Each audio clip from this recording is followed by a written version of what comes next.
Amigos y amigas, estimados televidentes, bienvenidos una vez más a su programa Tejiendo Conocimientos a través de Televisión Universitaria. Este programa es auspiciado por la Facultad de Ciencias Sociales de la UNSA, las carreras de Antropología, Arqueología y Televisión Universitaria. Bien, hoy vamos a hablar de un tema muy interesante, casi no se lo ha tocado, y se trata de Cápac Ñan. Yo sé que muchos de ustedes conocen el nombre, lo han escuchado, como también muchos de ustedes no lo conocen. Pues el Cápac Ñan es el antiguo camino del Tahuantinsuyo o el estado inca, y es el camino que atraviesa diferentes pisos ecológicos y que hoy por hoy se constituyen en parte de lo que es Perú, Ecuador, Bolivia, Colombia, Argentina y Chile. Es decir, atravesando a partir de los altiplanos, los valles, los yungas y la costa.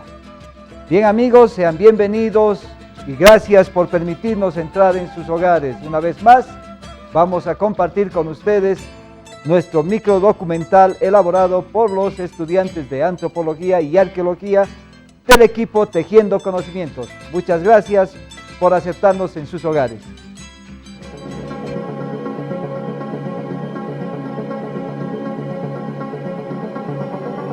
Cápac Ñan es una red de caminos interregionales que unificó a todo el imperio inca, que va desde la costa, altiplano, valles y Amazonía.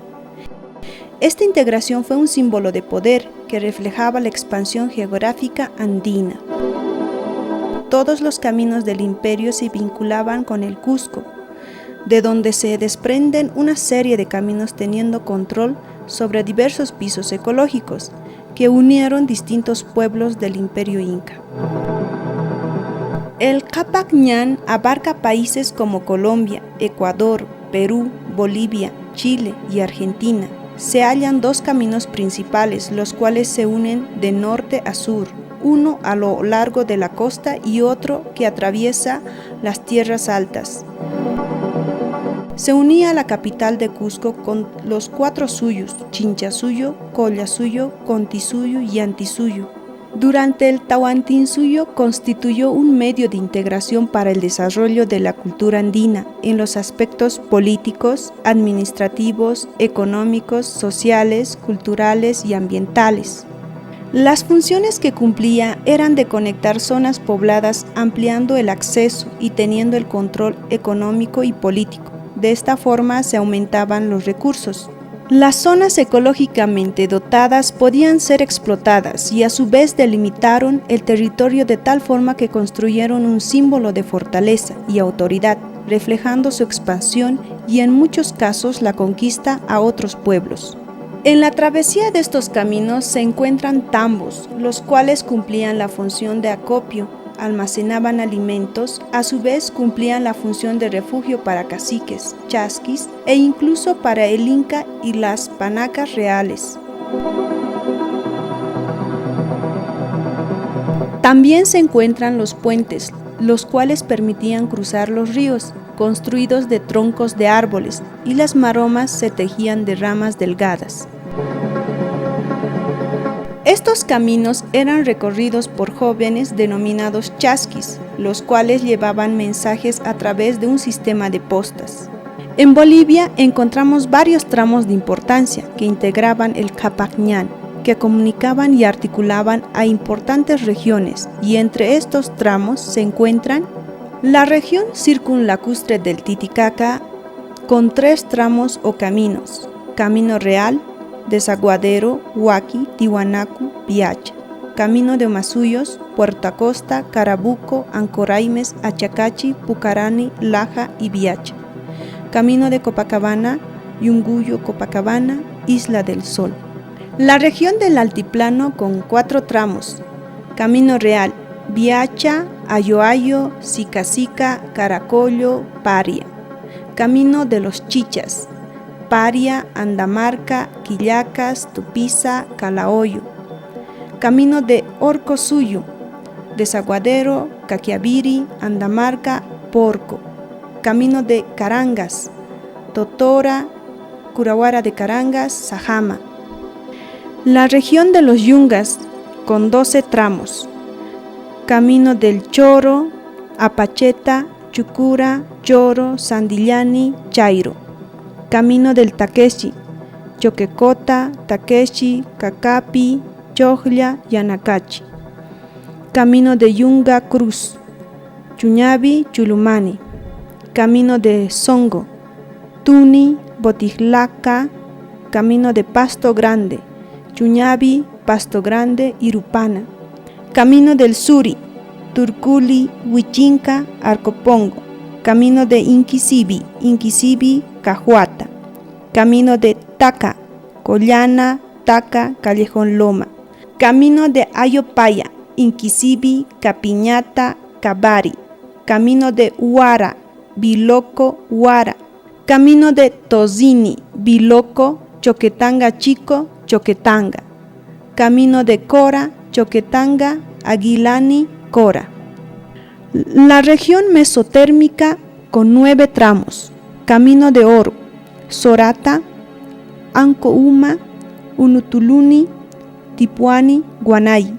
Camino de Mapiri, Sorata, Ingenio, Chiñijo, San Vicente, La Florida, Mapiri. Camino de Consata, Sorata, Tacacoma, Ananea, Consata, Mapiri. Camino de Callinsani, Callinsani, Coanzani, Ayata, Iscanhuaya. Camino de Humanata, Puerto Acosta, Humanata, Italaque. Camino de Charazani, Carabuco, Italaque, Charazani. Camino de Curva, Charazani, Curva, Pizcachani, Iloilo, Pelechuco. Camino de Apolo Bamba, Pelechuco, Queara, Mojos, Pata, Ameno, Apolo. Camino de Camata, Charazani, Carijana, Camata. La región de los valles, con 12 tramos. Camino de Charcas, Paria, Sucre, Potosí, Tupiza, Calahoyo. Camino de Tapacarí, Paria, Japo, Tapacarí. Camino de Incarray, Tapacarí, Incarray, Cotapachi. Camino de Cotacajes, Cocapata, Cotacajes. Camino de Pocona, Vacas, Pocona. Camino de Chuquioma, Tiraque Chico, Chuquioma. Camino de Pojo, Pocona, Totora, Pojo, Chillón, Samaipata. Camino de Misque, Arani, Misque, Aiquile. Camino de Pasorapa, Aiquile, Pasorapa. Camino de Larati, Sacaba, Larati. Camino de Incachaca, Sacaba, Colomi, Incachaca. Camino de Patanca, Tupiza, Libi Libi, Chaguaya, Zaire. La región de Lipes con 3 tramos. Camino de Quetana, Porco, San Cristóbal, Quetana, San Pedro de Atacama. Camino de Abra del Inca, Porco, San Cristóbal, Abra del Inca, San Pedro de Atacama. Camino de Ollangue, Porco, Ollangue, San Pedro de Atacama. Muchos caminos han sido destruidos por trabajos agrícolas modernos, como por la construcción de caminos carreteros, que muchas veces se hicieron encima de los antiguos caminos incaicos.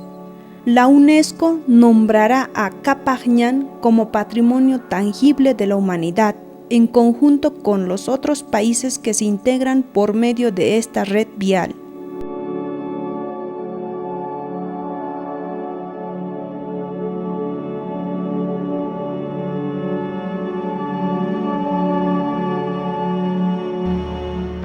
Amigas y amigos, nuevamente bienvenidos al programa Tejiendo Conocimientos.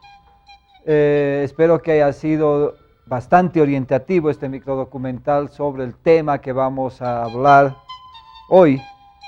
Y bueno, quiero presentar a nuestros invitados, panelistas, sobre este tema. A mi derecha está acá Julio Alejandro Vallivian.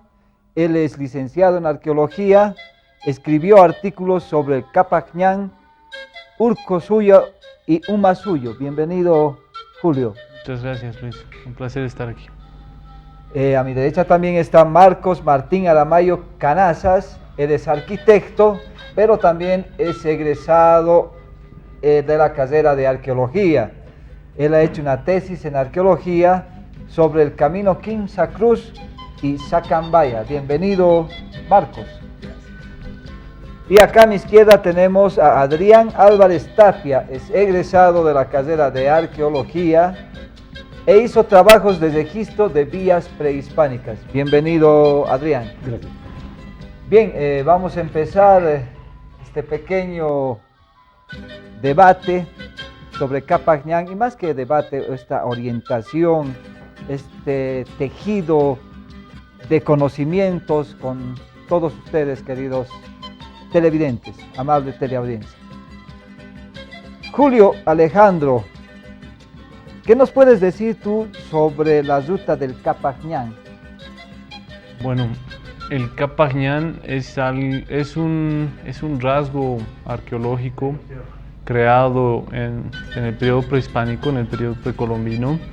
Los caminos más antiguos documentados hasta ahora por la arqueología andina y amazónica datan del periodo Horizonte Medio. Aquellos que sobreviven, que estaríamos hablando entre el 700, entre el 500 y el 900 después de Cristo.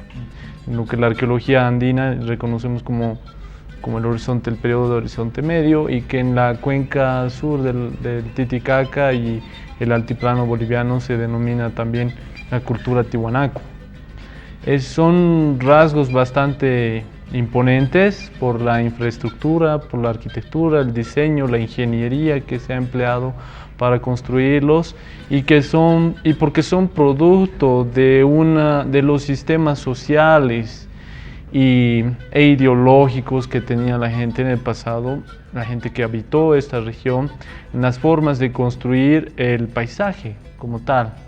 Entonces, desde un enfoque de paisaje, por ejemplo, los caminos son los mejores indicadores de una sociología del espacio, de una sociología del paisaje, porque los caminos nos muestran cómo las comunidades, los grandes centros, las áreas rituales, las áreas productivas están uniéndose y vinculando, transportando personas e información a través de estos caminos. De esos caminos se ha definido como el Capac Ñan, la gran red vial inca como tal, porque tenemos más información, está mejor documentado. Los archivos del siglo XVI nos reportan con mucha notoriedad la presencia de este camino y las funciones administrativas que cumplía para el imperio.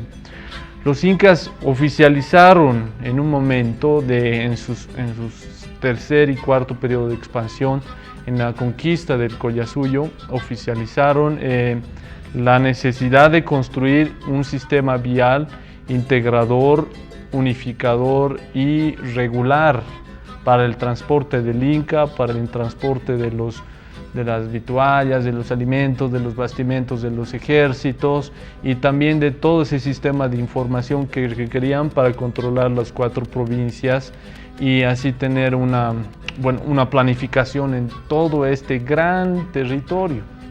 Entonces, ese sistema oficializado, recuperado de un periodo preincaico por los incas, es lo que conocemos, o es lo que se ha venido llamando Capac Ñan, Okay. un gran sistema real. Ok, gracias, querido Julio.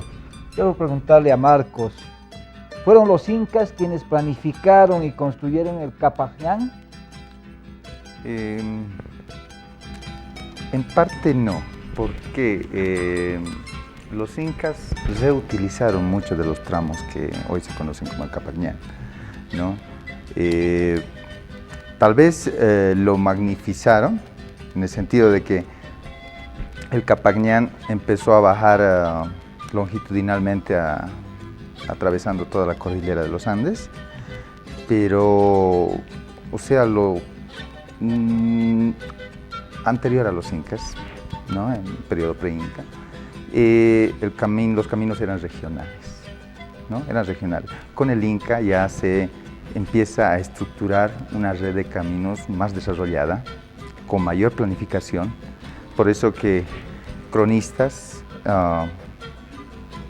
recuerdan que en el siglo XVI, por ejemplo,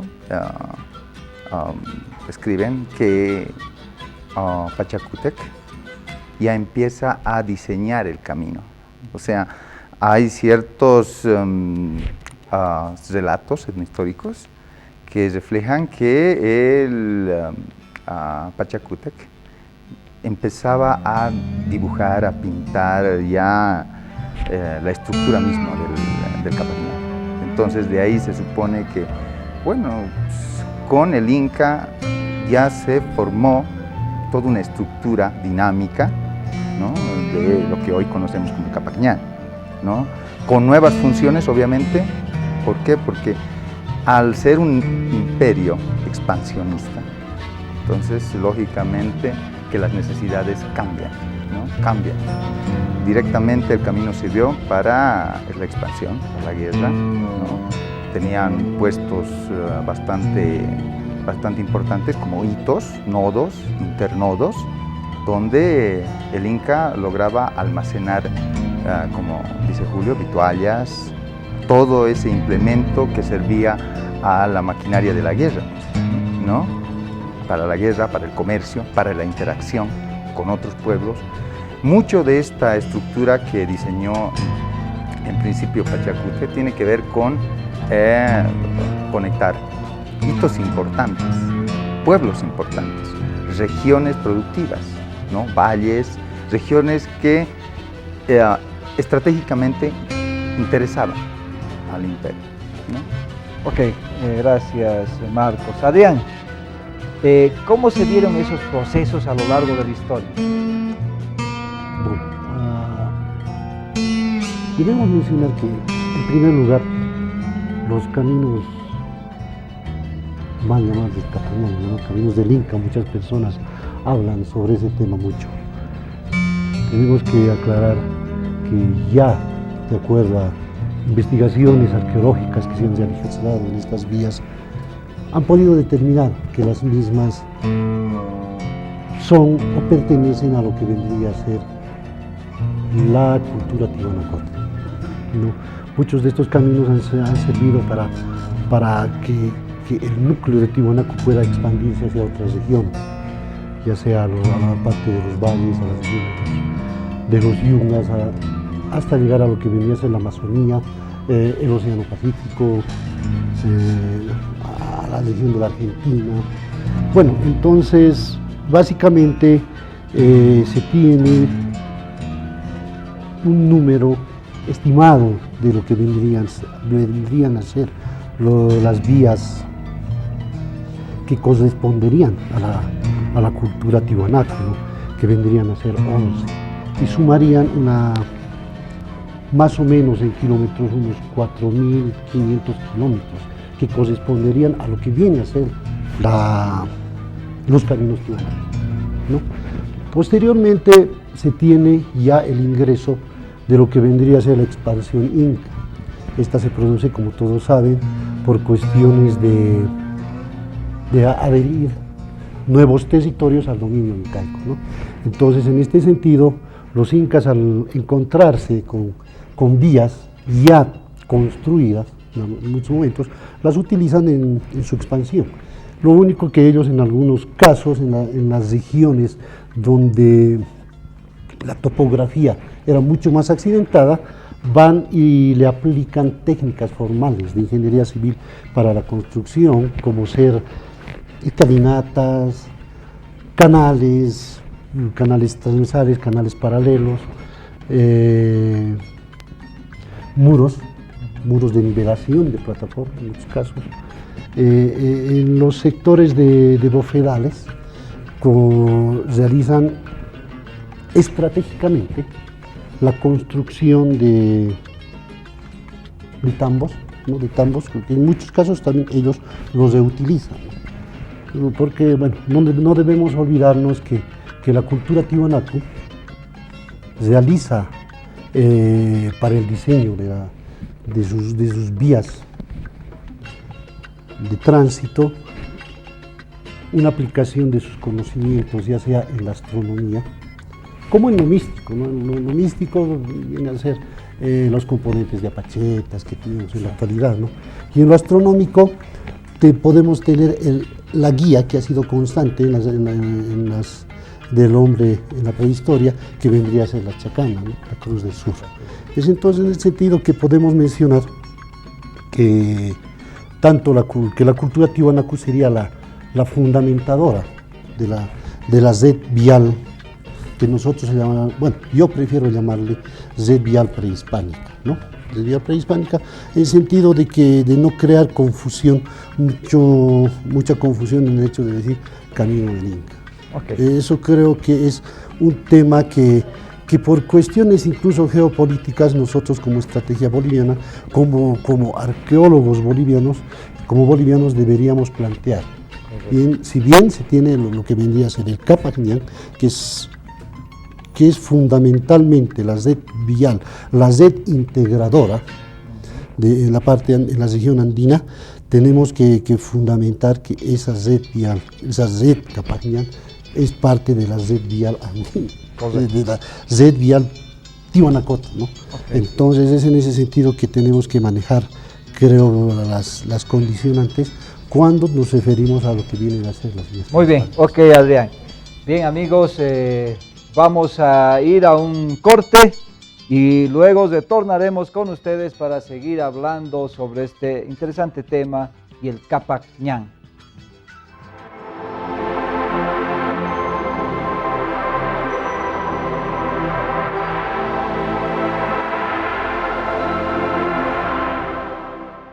Amable teleaudiencia de Televisión Universitaria, estamos nuevamente con ustedes y su programa Tejiendo Conocimientos.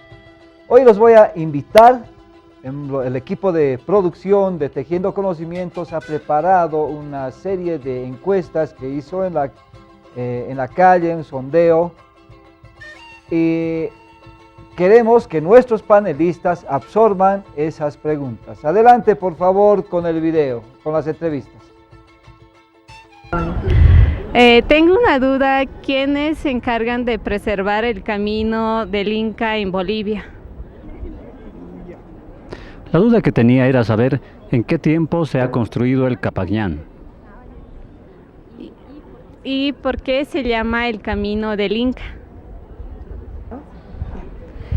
Quisiera saber si es cierto que se revirtió el presupuesto del Capac Ñan de la gestión 2011 porque no se habían hecho las investigaciones necesarias, y dos, cuánto se ha avanzado en la parte arqueológica del registro del Capac Ñan. Bien, amigos, nuevamente han sido unas breves preguntas concisas, me parece, ¿no? Querido Julio, me gustaría tú que respondas, ¿quiénes se encargan de preservar este camino? Si es que lo hay, naturalmente. Hay una pregunta bastante interesante ahora. Durante muchos años, desde la creación en 1974 del Instituto Nacional de Arqueología por parte del Estado boliviano, se crea mediante decreto supremo una institución que pasa a ser una especie de órgano centralizado, un ente centralizado, una institución centralizada que tenía como mandato proteger, conservar, recuperar, promocionar y difundir, además de investigar, por supuesto, todo lo que se refiere a la cultura arqueológica, al patrimonio arqueológico de Bolivia. Sin embargo, a través del tiempo hay una evolución institucional de esta institución que luego pasó a cambiar en diferentes ocasiones con diferentes nombres y con diferentes ubicaciones institucionales también, hasta llegar actualmente a la Unidad de Arqueología y Museos, por ejemplo, del Ministerio de Culturas del Estado Plurinacional de Bolivia ahora. Este era antes el órgano que se encargaba de la preservación de rasgos arqueológicos o componentes arqueológicos tan importantes como el Capajñán.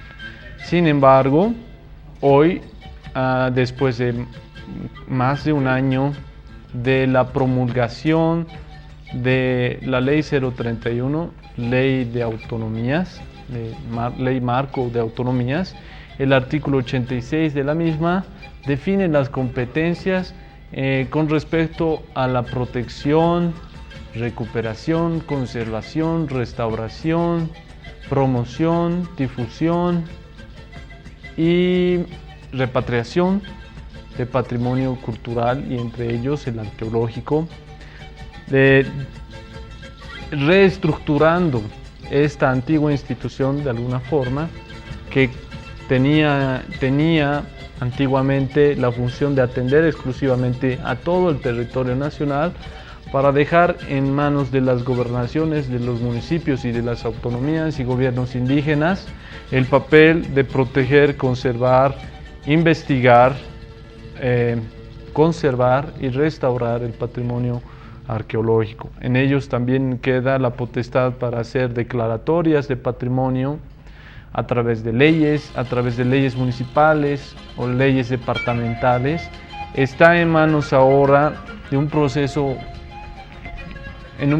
que se viene dando lentamente quizás, pero de descentralizar esta institución y pasar a un marco tal vez mucho más complejo pero interesante, en la cual la arqueología se puede institucionalizar a partir del marco de lo que exige nuestra profesión en este caso, donde gobernaciones y municipios deben dar en sus direcciones o secretarías de cultura, por ejemplo, sus departamentos de patrimonio o sus unidades de patrimonio cultural, y entre ellas específicamente el patrimonio arqueológico.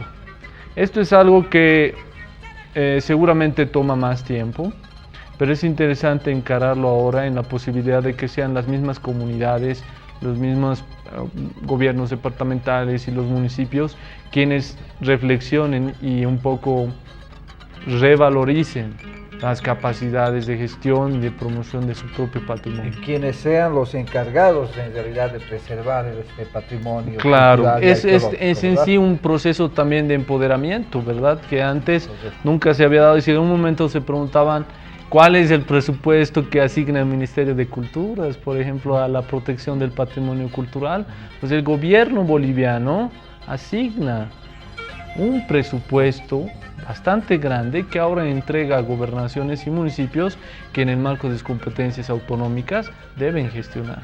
Ok, gracias Julio. Marcos, la segunda pregunta, ¿en qué tiempo se construyó el Capajñán? Si es que más o menos hay algún registro sobre ello, si no algo aproximado, me imagino. O sea, algo aproximado, porque el problema es que no sabemos ahora ni qué dimensiones tiene. Tenemos, por ejemplo, 6.000 kilómetros, pero cada vez se va encontrando parte del camino, o sea, ramales secundarios, ramales terciarios. Entonces, es difícil. Estamos hablando, por ejemplo, de que un aproximado desde el horizonte medio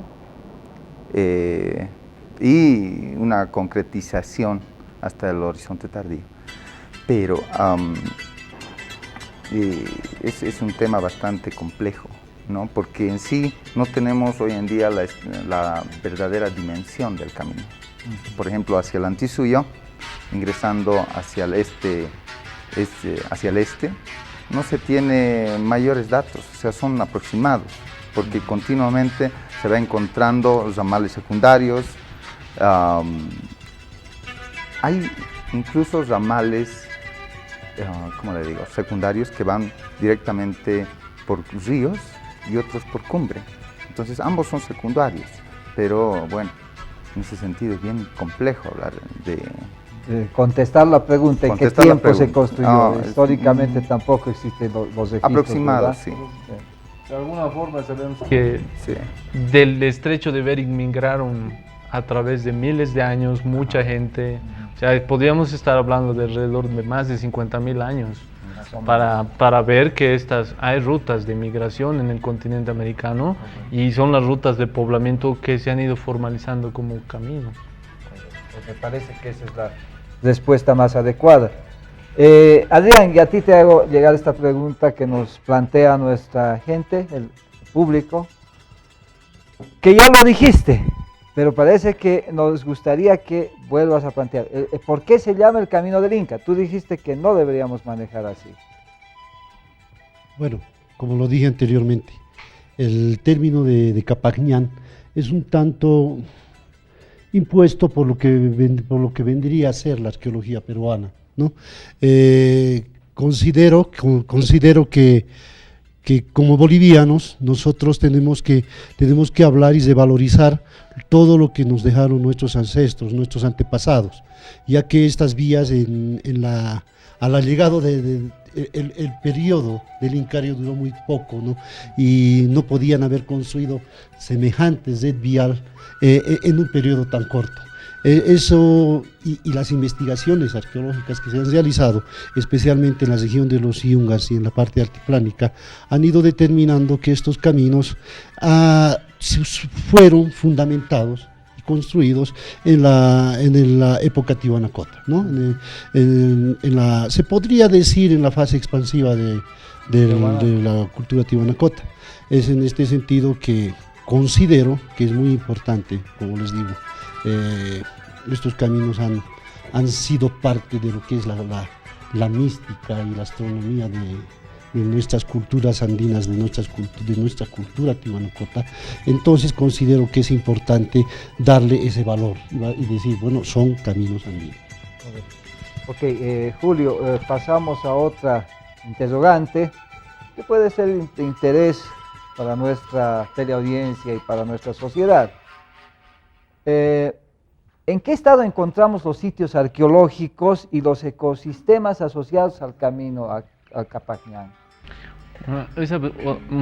Una pregunta muy interesante, porque normalmente uno imagina el camino, el Capajñán o el Taquiñán, como sea que lo pudiéramos imaginar. Yo estoy de acuerdo con Adrián en el sentido también de que evidentemente hay un trazo muy antiguo de este sistema. Realmente lo podríamos remontar hace 12.000, 13.000 años atrás. Es la forma en la cual la gente se ha comunicado y se ha integrado a través de la historia en el continente. Algo que podría ser interesante incluso debatir si ha habido un descubrimiento. El descubrimiento de América lo han hecho estos pobladores construyendo sus caminos. Abriendo las sendas para la comunicación y el poblamiento de todo el continente. Entonces, hoy el Capajñán, por ejemplo, en los tramos que he tenido la fortuna de caminar, es un camino vivo. No es un monumento en ruinas, no es algo que está olvidado ni tirado allá. Los sitios arqueológicos, evidentemente, en su gran variedad y su extensa tipología se muestran de una forma siempre variable ante nosotros. Pueden ser concentraciones de cerámica, restos de artefactos, hasta inmensos tambos que hoy forman parte de los pueblos. Hoy el camino Urcu, el Urcuñano, el Urcu Capacurcu, es una ruta que atraviesa los pueblos modernos de Caquiaviri, de Caquingorra, de Zapero, etc. Y uno puede encontrar en la infraestructura de estos pueblos los restos de los tambos incaicos. Y de los tambos incaicos, los más antiguos todavía, que yacen en una secuencia que es como un libro histórico impresionante en la zona, que viven hasta hoy en día. De hecho, esos caminos son la forma en la cual actualmente la gente se vincula para el ritual en el pueblo, para el ritual en la iglesia, etc. Porque hay una sucesión histórica que es muy importante destacar. El paisaje está vinculado con el porqué de la ruta del camino, con las montañas, las vertientes, las lagunas, etc. Es ese carácter místico, mítico, que hace alusión el camino, realzando las características del paisaje, que en los pobladores desde el tiempo más remoto hasta hoy existe, vive. Excelente. ¿Puedo pintar? Adelante, querido Mario. No es el tema de tratar, o sea, cómo se encuentran los sitios arqueológicos y su contexto medioambiental de una manera homogénea, ¿no? ¿Por qué? Porque hablando, por ejemplo, del Chinchaysuyo, o sea, en los caminos, los nodos, o sea, los tambos, las callancas, las canchas, se encuentran en perfectas condiciones, ¿están bien?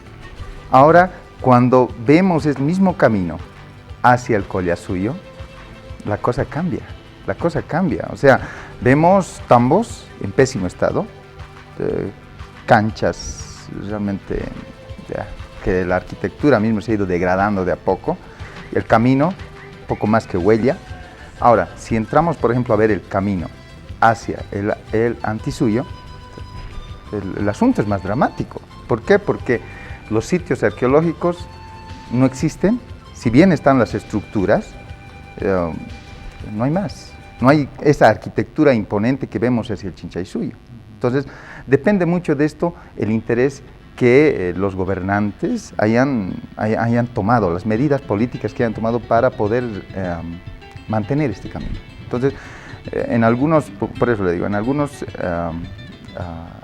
suyos, realmente el interés y el apoyo ha sido tan evidente que es muestra de ello que los sitios arqueológicos han sido conservados y el camino también. Adelante, Adrián. Bueno, creo que tampoco podemos olvidarnos de que la modernidad ha provocado de que muchas de estas vías prehispánicas hayan desaparecido.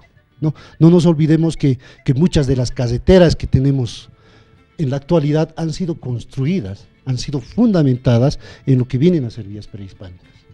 Ya en el año, si no me equivoco, en el año 2009, la Prefectura de La Paz quería abrir una carretera de ingreso a la población de Churumani, al municipio de Churumani, fundamentado en lo que vendría a ser el Yunga Cruz. Imagínate. O sea, tenemos un claro ejemplo en lo que vendría a ser la región de la carretera que entra a la región de los Yungas. Tenemos un empalme del Camino del Choro que se llama el Silutincara. Este era un empalme que comunicaba por el sector de Acero Marca, que es el camino que entra a la región de Churumani, con la vía prehispánica del Taquesi, con Totorapata. O sea, eso tenemos que puntualizarlo muy bien, determinar que la modernidad en el pasado, los proyectos de camineros en el pasado han dañado un sinfín de vías prehispánicas. Ok, gracias, querido Adrián. Yo creo que vamos a ir al corte y posteriormente estaremos entrando a las conclusiones sobre el tema Capajñán. Amigos, no se separen de su canal Televisión Universitaria y su programa Tejiendo Conocimientos. Volvemos en unos minutos.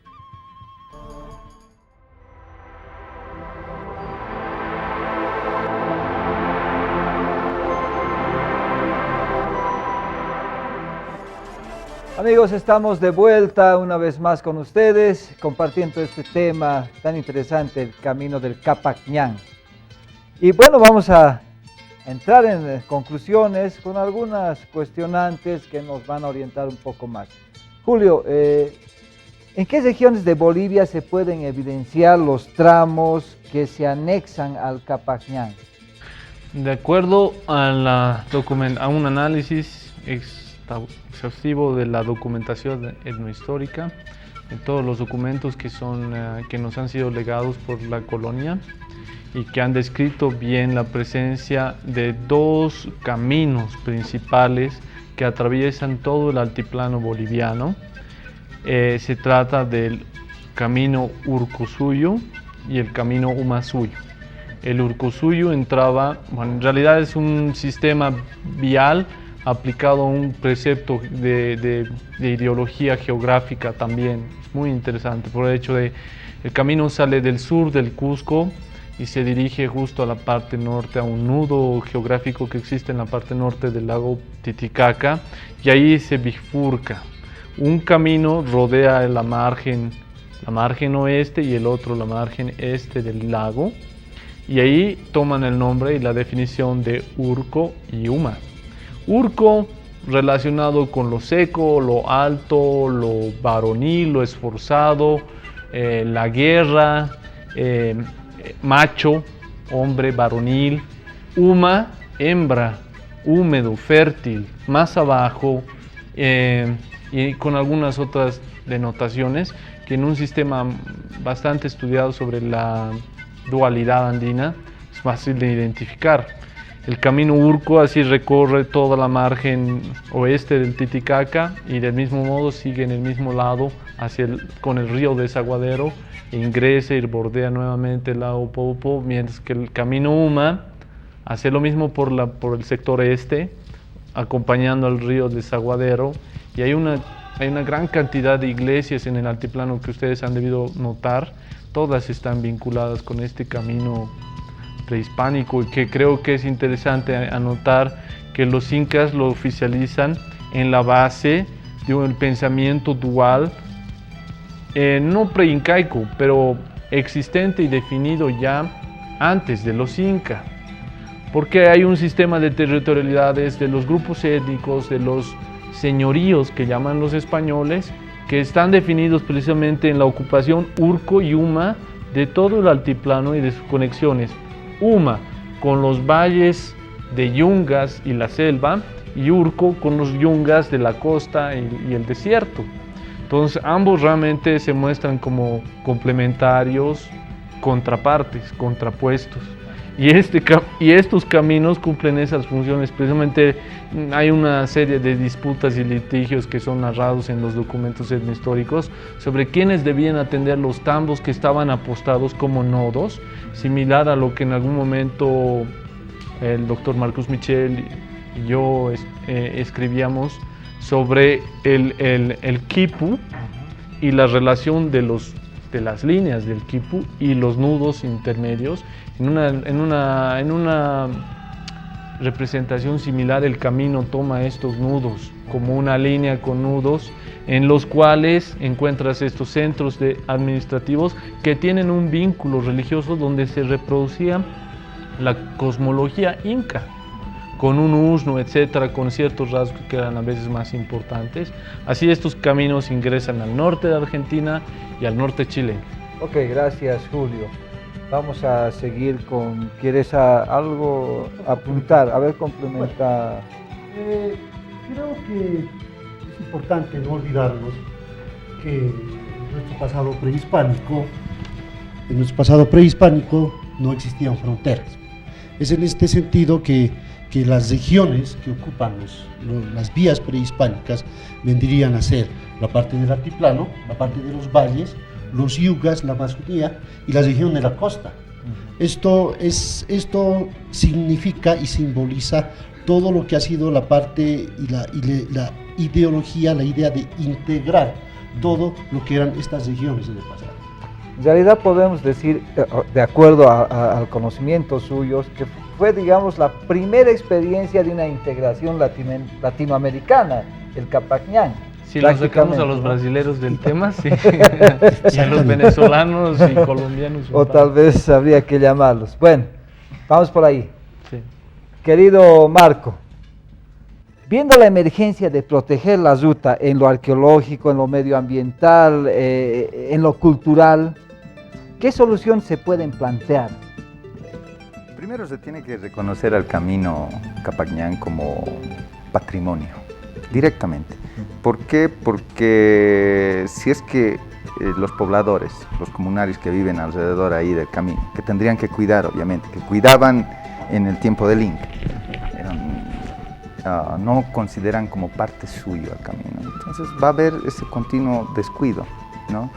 Por eso me sorprendí a mí cuando vino la exposición del camino, proyecto del Camino Colombia.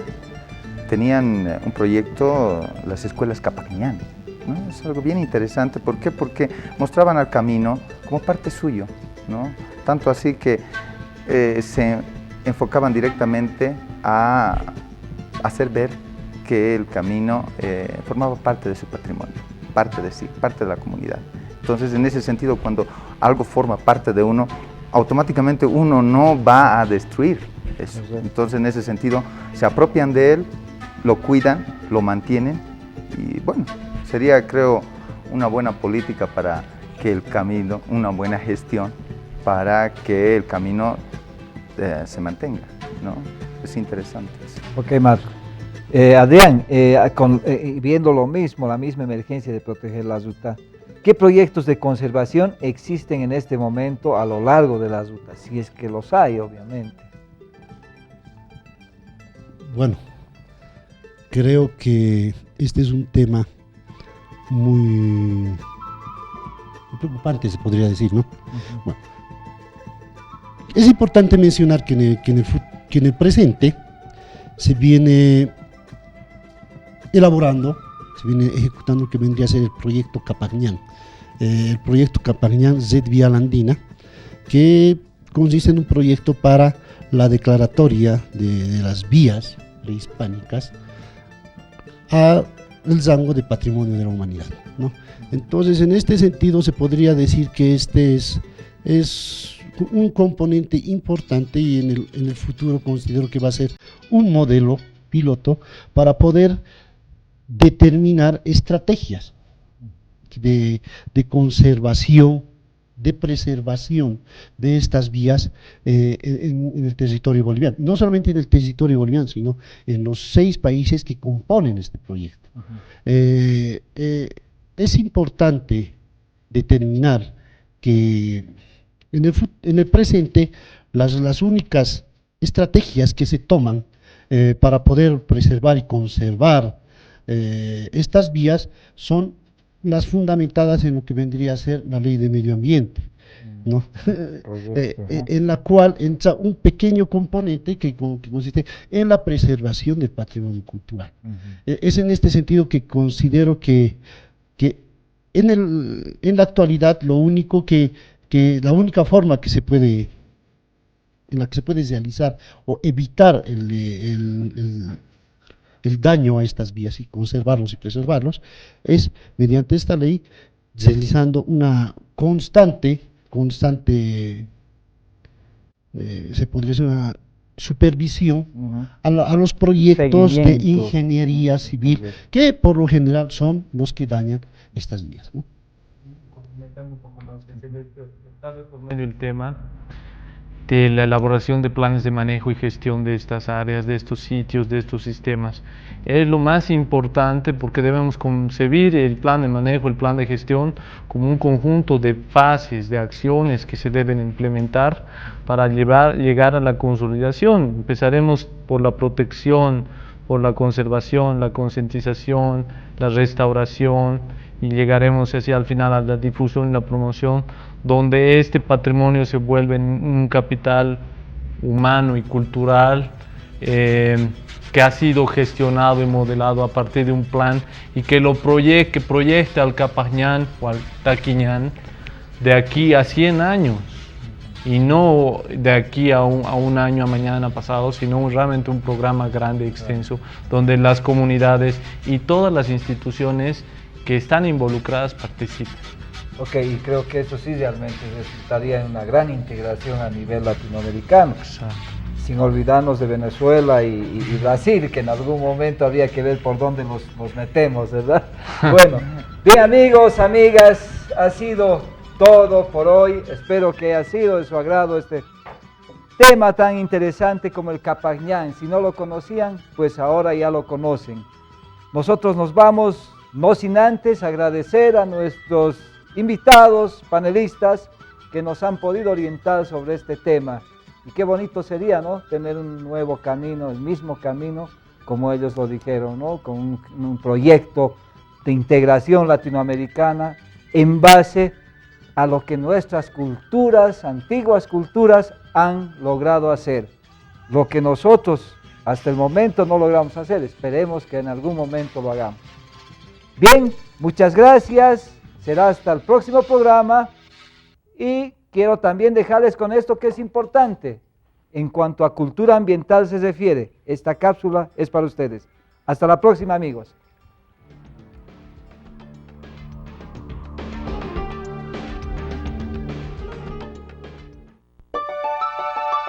La cocina es una gran consumidora de energía, lo que a su vez tiene un alto costo ambiental y económico. Le presentamos algunas sugerencias para evitar derroches de energía en ella. Al hervir líquidos, use el calor residual para seguir cocinando. Tape las ollas para lograr más calor en menos tiempo. Evite encender todas las hornillas porque hacen un gasto innecesario de energía. Si usa ollas o sartenes más pequeños que la hornilla, está desperdiciando energía y dinero. Evítelo. Use toda la capacidad del horno preparando varios platos a la vez. Descongele los alimentos antes de cocinarlos, así evitará el doble gasto al descongelarlos y tener que calentarlos usando energía. Circule estos consejos entre sus amigos, así serán muchos los hogares que colaboren con el cuidado del ambiente desde la cocina.